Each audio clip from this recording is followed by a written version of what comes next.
आपण काळा तलाव एका कॉन्ट्रॅक्टरना दिलं होतं. त्यांची एएमसी त्यांच्याकडे होते आणि त्यामध्ये काही उत्पन्नाचे जे सोर्स होते ते त्यांनी तिकडे चालवायचे होते.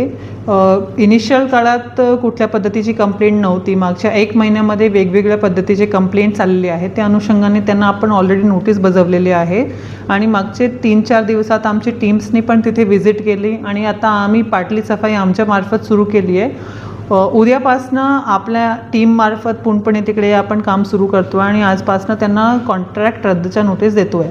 यापुढे आपल्या टीममार्फत आपण तिकडे साफसफाई आणि सर्व गोष्टी करू आणि पुढील काही दिवसात तिकडची निविदा काढून तिकडे वेगळ्याने एक टेंडरने एक कॉन्ट्रॅक्टर नेमू आणि तिकडचं काम त्यांच्या मार्फत करू.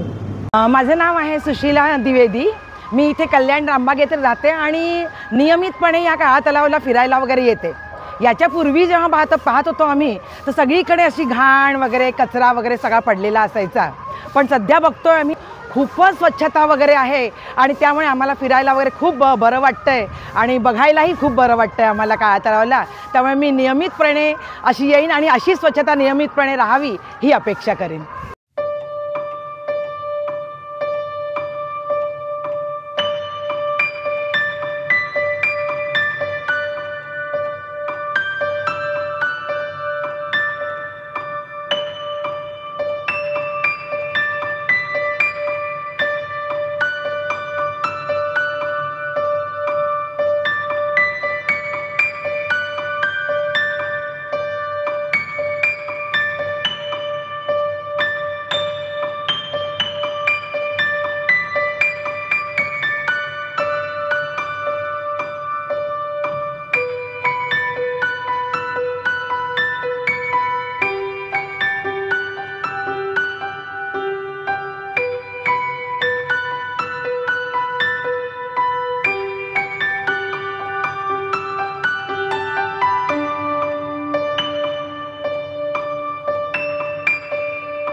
कोणार्क, अपना शहर अपनी बातें।